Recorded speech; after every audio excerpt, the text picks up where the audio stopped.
Hello दोस्तों, कैसे हैं। आशा करता हूं कि आप ठीक होंगे दोस्तों। और परीक्षा की तैयारी जोर शोर से चल रहा होगा दोस्तों। तो कल के वीडियो में मैंने 1 से 7 तक आपको बता दिया था जो 2 अंक स्तरीय क्वेश्चन सब होता है उसका उसका सॉल्यूशन आप किस प्रकार से कर सकते हैं दोस्तों। और आज मैं आपको 8, 9, 10 बताने जा रहा हूं दोस्तों। ध्यान से समझिएगा, बहुत ही इंपॉर्टेंट क्वेश्चन है दोस्तों। देखिए 8वां सवाल क्या कह रहा है, इसका मैं आंसर यहाँ बना रहा हूँ दोस्तों। कि सवाल कह रहा है कि के का मान ज्ञात करने के लिए जिसके लिए समीकरण दिया हुआ है के मूल वास्तविक है। और आप जानते हैं दोस्तों कि मूल वास्तविक कब होता है, जब b² - 4ac के बराबर में 0 आ जाए या b² - 4ac का मान जो होगा वह 12 होगा। यानी वह 12 होगा किससे, 0 से। तो समझ जाइए कि मूल वास्तविक है। क्या है, मूल वास्तविक है, ठीक ना दोस्तों। और इसका अगर b² - 4ac का मान अगर 0 से छोटा होगा तो समझ जाइए कि वह क्या है, अवास्तविक है। ठीक दोस्तों, अब समझ गए कि कब वास्तविक होता है और कब अवास्तविक होता है। तो यही चीज समझना है दोस्तों, और इसी चीज के आधार पर इसको हल करना है। तो सवाल यहाँ कह रहा है कि मूल वास्तविक है। तो मूल वास्तविक है तो इसका मतलब है कि b² - 4ac जो होगा वह 0 से बड़ा होगा। समीकरण आपका क्या है, तो देखिए 2x² - 10x + k। इसमें से a ढूंढ लीजिए, b ढूंढ लीजिए और c ढूंढ लीजिए दोस्तों।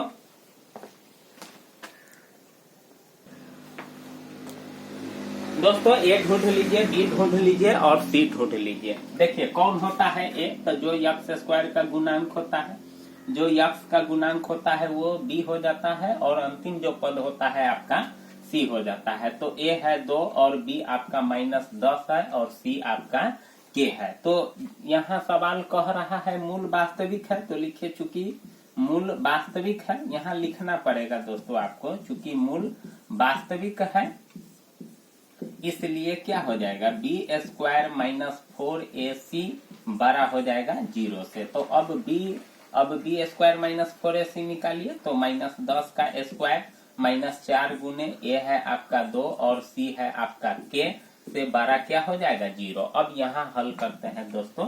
तो देखिए 10 दाही के 100 हो जाएगा और माइनस हो जाएगा प्लस। अब -4 दूना 8 के से बड़ा क्या हो जाएगा, 0। अब 100 को उधर ले जाइए तो -8 के से बड़ा क्या हो जाएगा, -100। माइनस से माइनस खत्म हो जाएगा तो के बराबर क्या हो जाएगा, 100/8। इसको काट दीजिए तो क्या हो जाएगा, 4 दूना 8 और 4 से 25। इसीलिए के बड़ा हो जाएगा, के बड़ा है 25/2 से। आप इसको पूर्णांक में भी चेंज कर सकते हैं, तो क्या हो जाएगा 12.1/2 हो जाएगा। तो यही आपका आंसर होगा, ठीक ना दोस्तों। इस प्रकार से मैं के का वैल्यू निकाल लिया है। अब दोस्तों 9वें सवाल की तरफ चलते हैं कि 9वां सवाल को किस प्रकार से हल करते हैं। तो देखिए 9वां सवाल में समांतर श्रेणी दिया हुआ है, कहता है 25 + 28 + 31 + ... प्लस का योगफल ज्ञात कीजिए।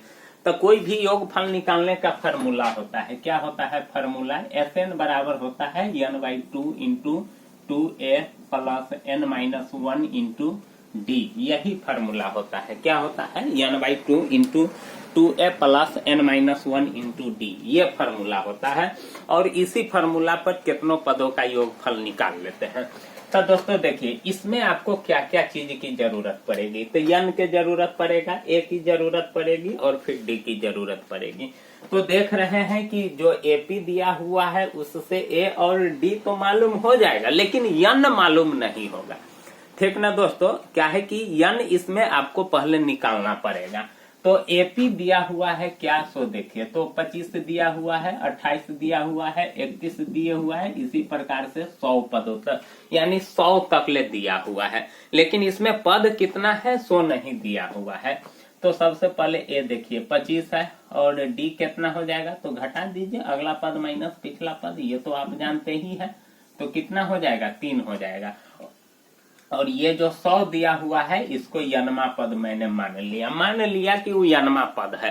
अब आप जानते हैं दोस्तों Tn बराबर होता है a plus n minus 1 into D, और Tn आपका 100 है, a आपका 25 है, n आपको नहीं है मालूम, और d आपका कितना है 3 है। तो अब इसको समीकरण जैसे हल करते हैं उसी प्रकार से इसको हल कर देंगे। तो 3 से n में गुना होगा तो 3 और माइनस 3। अब 25 में से 3 घट जाएगा तो क्या हो जाएगा 22 हो जाएगा। तो 22 प्लस 3n बराबर कितना आ जाएगा 100, और 22 को उधर ले जाते हैं तो 3n बराबर हो जाएगा 100 माइनस 22।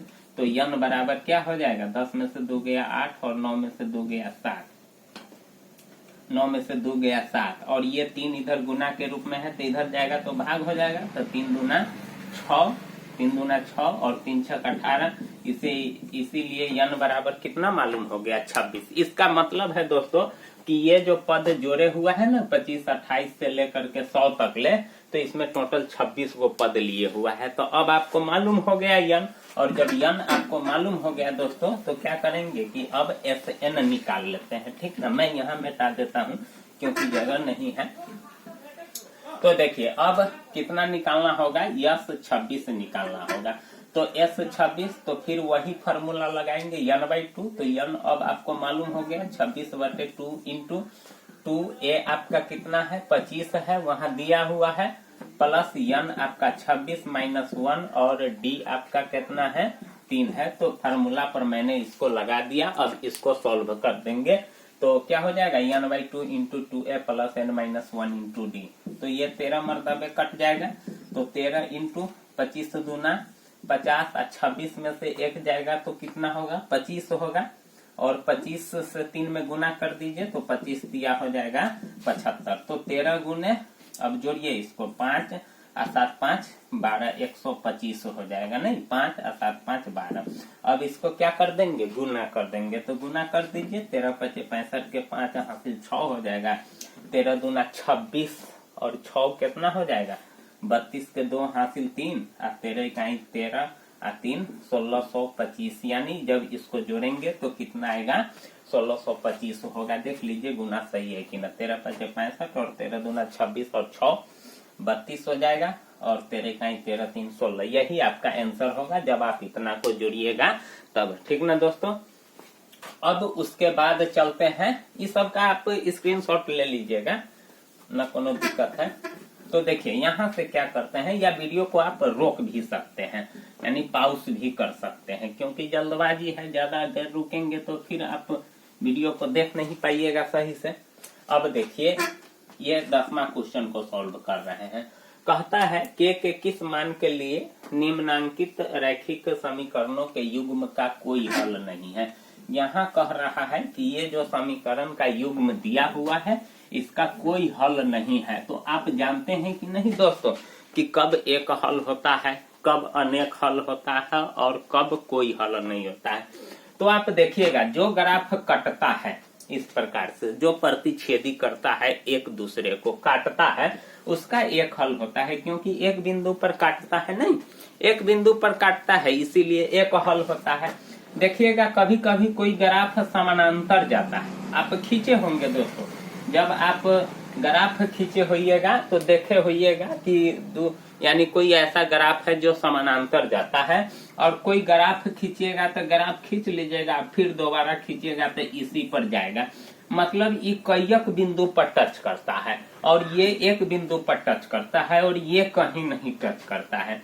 तो जो एक बिंदु पर टच करता है एक हल हो गया, जो कहीं नहीं टच करता है तो इसका कोई हल नहीं होगा, क्योंकि कहीं तो कोई कटवे नहीं कर रहा है, और जब कहीं टच नहीं करेगा तो कहीं हल नहीं होगा। और यहाँ देखिए कि अनेक बिंदु पर हल होता है तो एक अनेक हल होता है।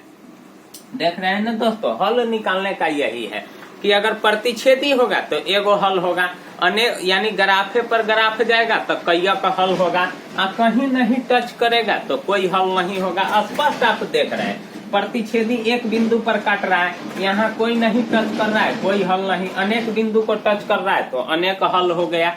तो यही बात है। तो जो एक बिंदु पर टच करता है उसका होता है a1/a2 बराबर नहीं है b1/b2 के।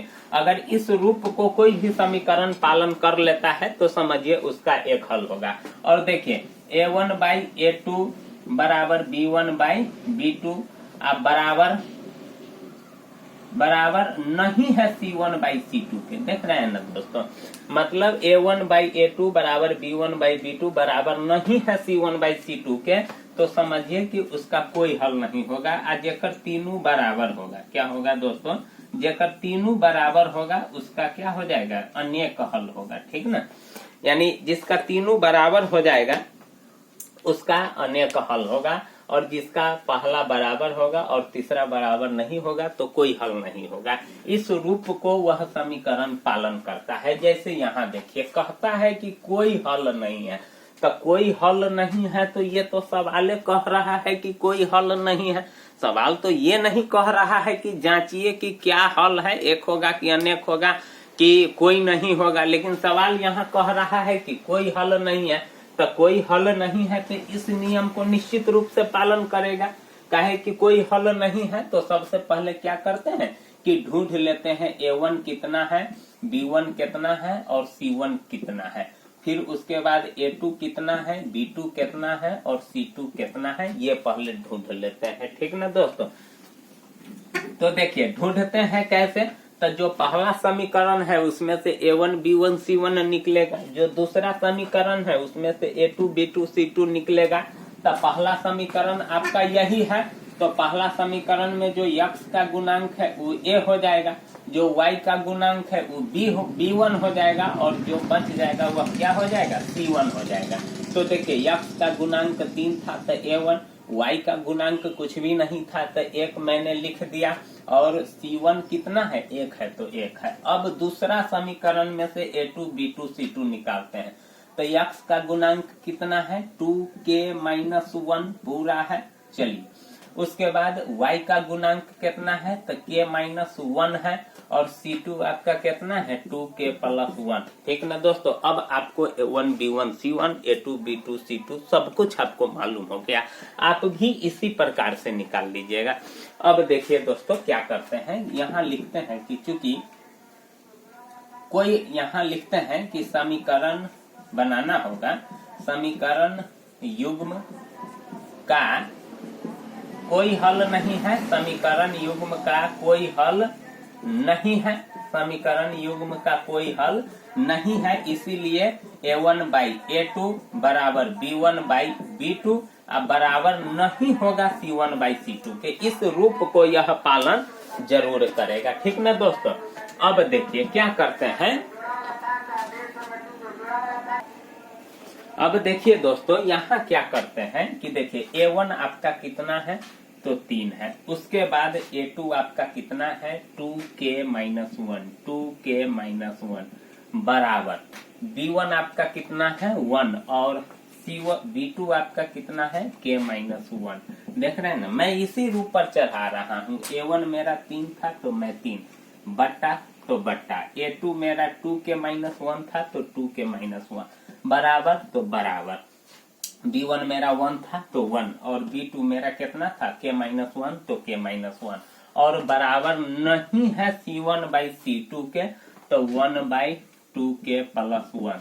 तो देखिए अब यहाँ से हमको क्या, यानी k का मान पूछ रहा है, तो आप इस दोनों को तो बराबर कर नहीं सकते हैं, क्योंकि यहाँ बराबर ये दोनों तो है नहीं, और समीकरण में बराबर होता है उसी को लेकर के चलते हैं। तो देखिए ये दोनों बराबर है तो तिरछा गुना कर दीजिए, समीकरण का मान निकल जाएगा।